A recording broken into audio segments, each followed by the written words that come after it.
Thank you, Mr. President. We have two more questions, Mr. President. Sure. From Leth Narcisa, DZRH.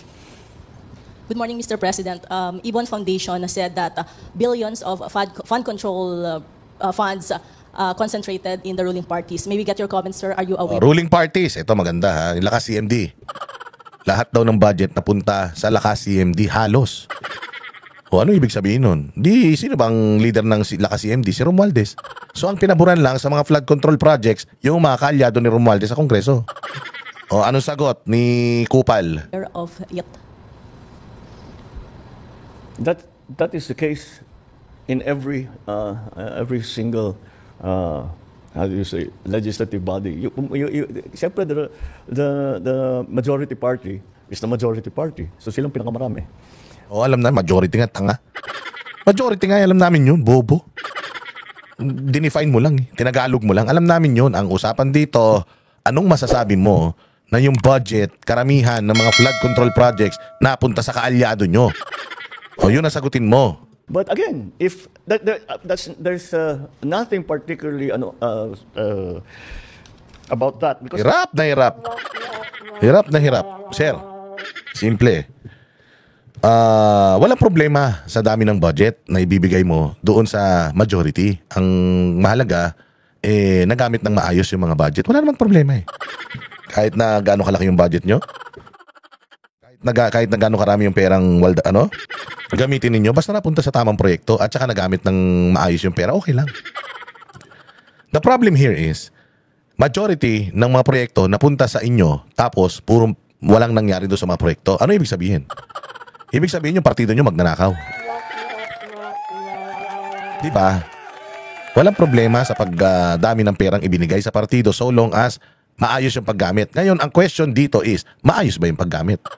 You cannot say yes because you're conducting an investigation and there are lots of ghost projects at involved yung mga congressman under the majority party. Oh, so anong problema? So alam mo na may kinalaman ka, may kinalaman yung pinsan mo. At may kinalaman si Saldico. Yun ang punto rito, sir. Ganito, hindi maintindihan yung tanong, hindi niya alam paano niya sasagutin eh. talagang pupunta, they are the most numerous in the House, for example. Lakas Majority nga eh, di numerous, majority. Pinaikot-ikot mo na naman. the most numerous in the House. So they will have the most locally funded projects. The problem here is not the amount. The problem here is the uses of those funds. Yun na nga, the uses of those funds. Where those funds used properly. Kung hindi, napunta nga yan sa partido ng pinsan mo na di ba yung partido nyong Partido Federal tsaka CMD nagsama? Kaya pala kayo nagsama, magnanakaw kayo. Yun nga ang sinasabi dito eh. Hindi nga maayos yung paggamit ng pondo, kaya nga may investigasyon ka eh. Dahil hindi na ayos yung paggamit ng pondo eh. Anong sagot doon sa tanong? Dapat ang sagot kasi doon, ayun na nga, kaya nga nag-iimbestiga tayo. Walang kamag-anak dito, walang partido dito, kaya nga tayo nag-iimbestiga dahil pag nalaman natin na sangkot sila, ipakukulong natin sila, ganun. Tsangin na, nililigtas mo kagad yung partido nyo eh. Kayo na nga yung pinakamaraming proyektong may pagnanakaw, nililigtas mo pa. Ano mangyayari rito sa investigasyon mo? Kahit naman sa kanila napunta lahat, kung magandang patakbo, di walang problema. Kung yung flood control Oo nga, hindi nga maganda yung patakbo, gago, kaya ka nga Sorry. Kaya ka nga nagpapa-imbestiga eh, dahil hindi maganda yung tinakbo eh. Utangin na yan. Anong klaseng sagot yan? Anong utak ba meron to? Ang tanga naman nito. napakaganda. Kung yung lahat ng mga project napakaganda, yung dredging perfect, edi ano problema? Walang problema. But that is not the problem. That's not where the problem lies. The problem lies in the actual implementation of the projects. And that's Ayun na nga, palpak yung implementation. Tapos majority ng mga palpak na implementation sa partido nyo. That's the problem. That's why you're investigating. Kalimutan mo na ba? Putang inang utak to. Utak kabuti din talaga eh. what we are investigating. Wala namang ginagawang politika na naman. Hindi ginagawang politika, that's the truth. That's fact. Oo, facts yan. Na majority, CMD, lakas CMD, maraming mga ghost projects sa mga congressman na involved is nasa partido ng pinsan mo. Anong political doon? Ngayon pa lang, inaabogado mo na yung pinsan mo eh. Paano mangyayaring maayos na investigasyon nyo? Thank you, Mr. President. That's what we wanted to do. Remove it from politics. Don't politicize this. It's simple numbers dito. Simple lang to. Magkano ang ninakaw na pera ng mga balasubos na ito? Hindi niya masabi. Magkano ang mga ninakaw na pera ng mga congressman dapat sasabihin niya eh. Pero sabi niya, teka, madadali ko. O, mga balasubas na lang. Tangina bongbong, wala ang bayag. That's what we need to know. That's what we need to fix. And as a matter, now that you bring it up, one of the things that we are looking at, dahil iniisip ko, kakasuhan natin sila. Then, okay, the cases will go on. May mananagot, meron dyan makukulong, meron dyan fire, whatever. Para sa akin, kailangan buuhin nila yung project. Dahil, kung titignan ninyo, may warranty lahat yung project. Noon pa namin sinasabi sa'yo. Noon pa namin yan sinasabi sa'yo. Kaya nga sabi ko, di ba, tingnan mo, sino yung mga, ano yung mga project, puntahan yung isa-isa, alin doon yung depektibo, alin doon yung dispalinghado, alin doon yung ghost projects. O tapos, singilin nyo yung mga kontraktor. Para yung mga kontraktor, singilin din nila yung mga nangumisyon sa kanila. Di ba sinasabi na namin sa iyo, ngayon mo lang naisip? Ng klaseng utak yan. Kami na magpresidente dyan. Kahit sinabi nilang completed, pag na-discover na hindi tama ang pagkagawa, they still have to respect, they still have to honor the warranty that they have given us to complete the project properly. So we can still go back to them at sasabihin natin sa kanila, balikan ninyo yung walang kwentang project na ginawa ninyo at ayusin ninyo ng maganda. Out of your own pocket. Number one. Now, I don't know what will happen after the ICI will make their findings known to whatever agency, kung they will be fined. Nasa sa kanila na yun. That's again, it's beyond the executive's purview.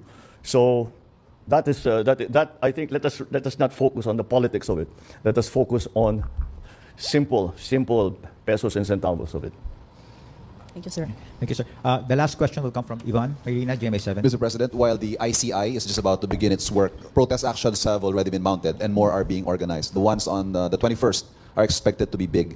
Is this a cause of concern for you that it might potentially snowball into something similar to what happened in Nepal or Indonesia? Ako po.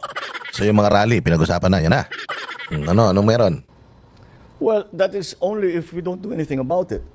Look, what we have found, you have to remember, I brought this up. O, di ba? Sayo sa inyo eh. I brought this up. So, ibig sabihin, ano na ako dito? Absuelto na ako. Gago? Hindi. Tangina, hindi.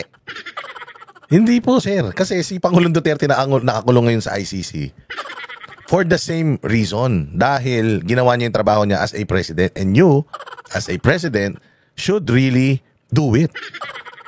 Ngayon, yung mga nangyari nung panahon ni Pangulong Duterte, yung naging reason bakit sa kanya siya nakakulong, sinisisi sa kanya lahat ng mga nangyari. Ngayon dito, sinisisi din sa iyo lahat ng mga nangyari kasi presidente ka. If the law applies to, if the same logic applies to Duterte, it should also be applied to you. Even if ikaw yung naglabas ng kabulastugan na ito, kung wala kang may papakulong, kung wala kang mga mapapangalanan, kasapakat ka dito, bongbong. Ikaw ang may kasalanan ng lahat ng to. Unang-una sa lahat, pirma mo yung nandoon sa mga proyekto na yan. Pirma mo dahil ikaw ang pumirma ng GAA. Ikaw ang pumirma ng BICAM report eh. So lahat ng corruption doon sa budget na yon, ikaw ang last signature. Kung merong last line of defense, yung ikaw yun. So dahil nakalusot sa'yo at ikaw ang pinuno, hindi ka absuelto, bongbong. Ikaw ang may pakana ng lahat ng yan. Para ka rin tatay mo eh. Tsaka hindi ikaw ang brought this up, ulol.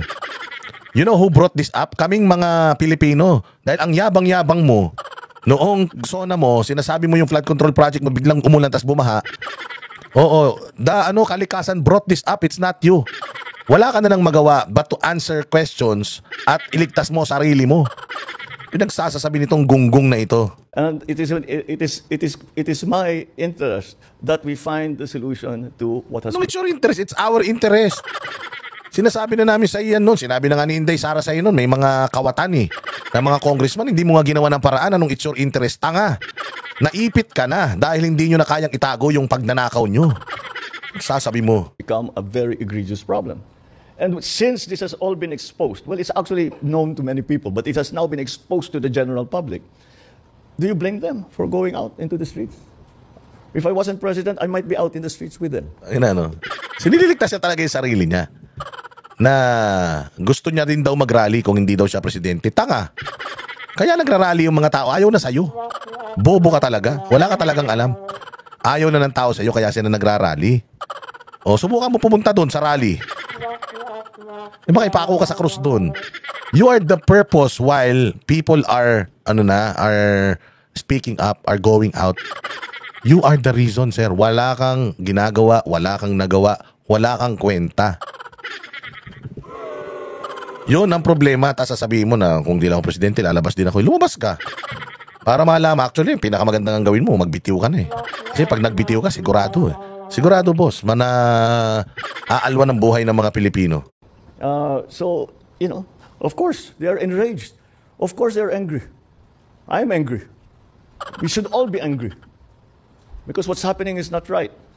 So, yes, express it. You come, you make your feelings known to these people and make them answerable for the wrongdoings that they have done. Ang linis niya. Oh. Ang linis! Oo, make your voices known. Make your, and sabihin nyo sa kanila, ang putya siya, hindi siya kasali. Ang galing mo rin, ha? Ang ganda ng pagkakagawa nyo ng script na yan, ha? Palaman ninyo ang sentimento, palaman ninyo kung paano nila kayo sinaktan, kung paano kayo ninakawan nitong mga ito. Palaman ninyo sa kanila, sigawan ninyo, lahat, gawin ninyo, mag-demonstrate. Just keep it peaceful. Kasi pagka hindi na peaceful, mahirap na yan. The police will have to do its duty to maintain peace and order. But to show that you are enraged, to show that you are angry, Lul, pinapalis nyo nga kagad eh. Napaka-sinungaling nito, no? Napaka-plastic nitong tao na to. Inihikayat niya yung mga tao na magprotesta, pero yung pulis naman niya na siya yung head.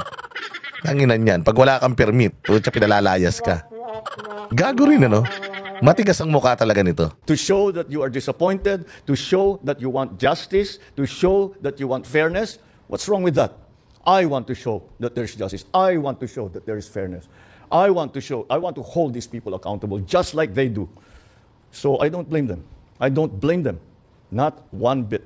Yan. Galing, di ba? Tindi. Anyways. Ayan, so narinig natin yung kanyang pag-address. So na ba to? Yung kanyang pag-address sa mga issues ng bayan natin. I hope that you have learned something about it or from it.